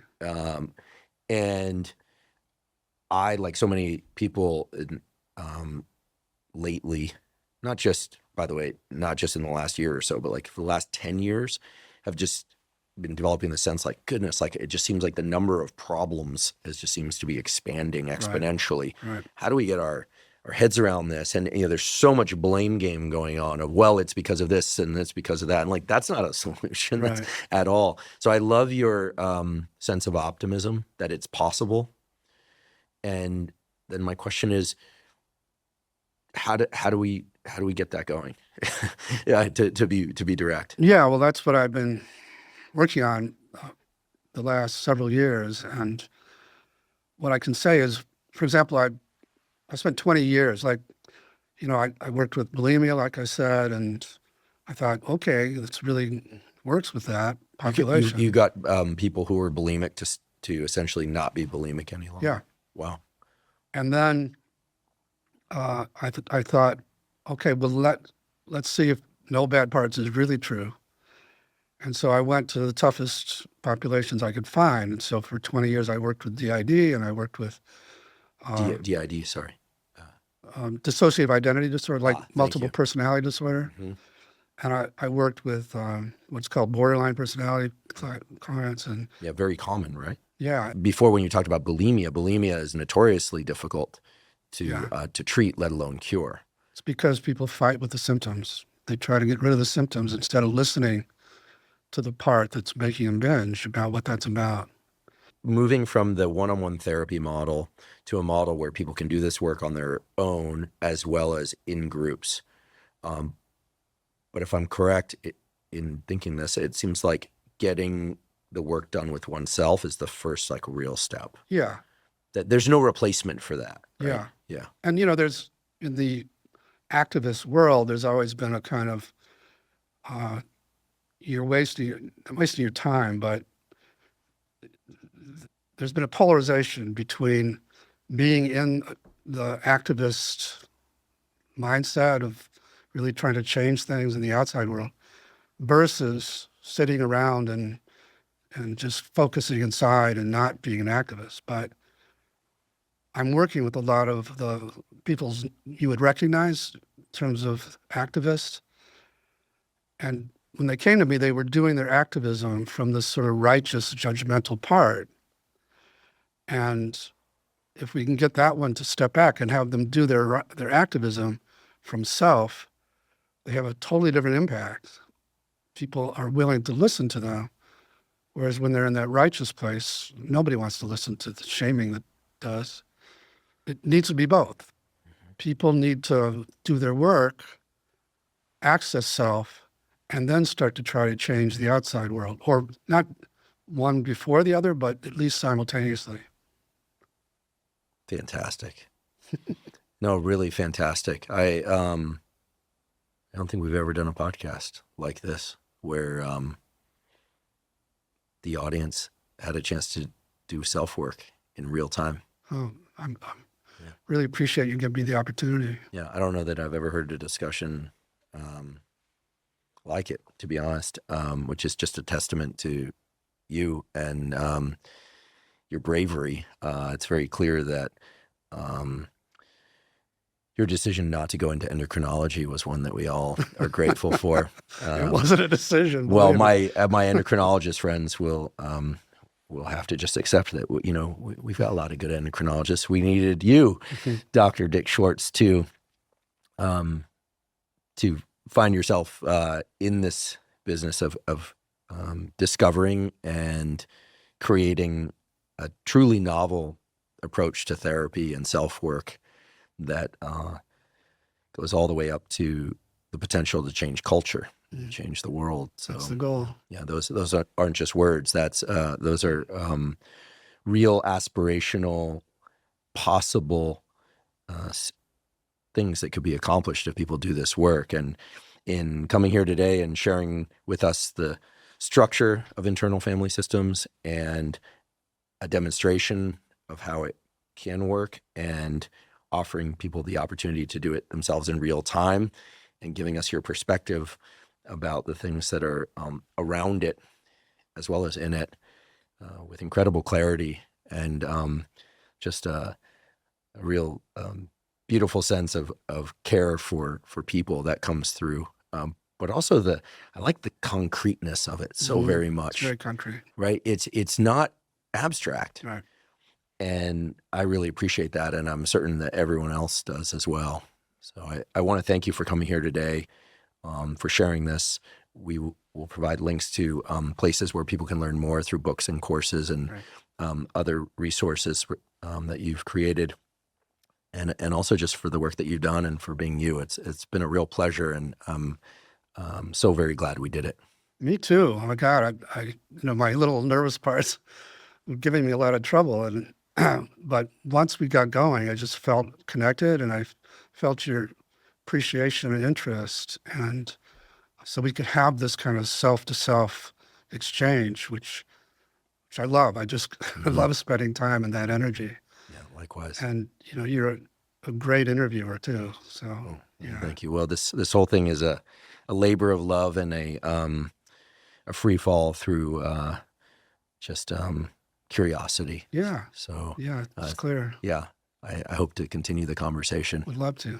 Wonderful. Thanks so much. Thank you so much. Thank you for joining me for today's discussion with Dr. Richard Schwartz.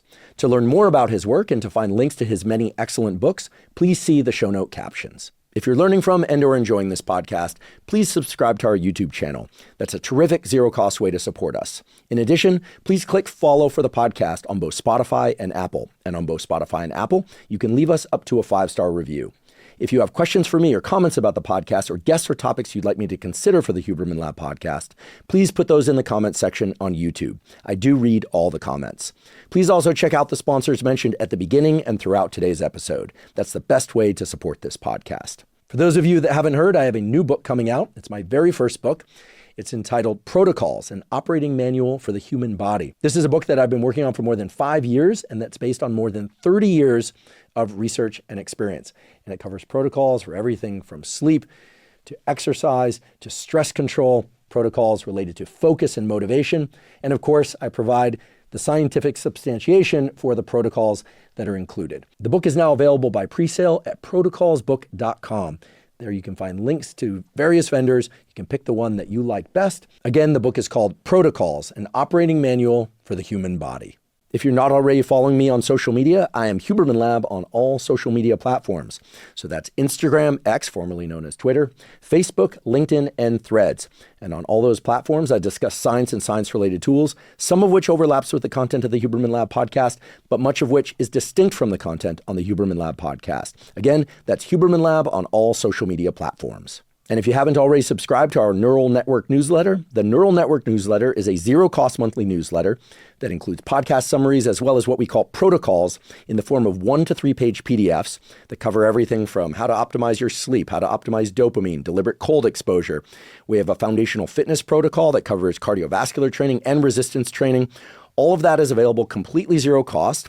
You simply go to hubermanlab.com, go to the menu tab in the top right corner, scroll down to newsletter, and enter your email. And I should emphasize that we do not share your email with anybody.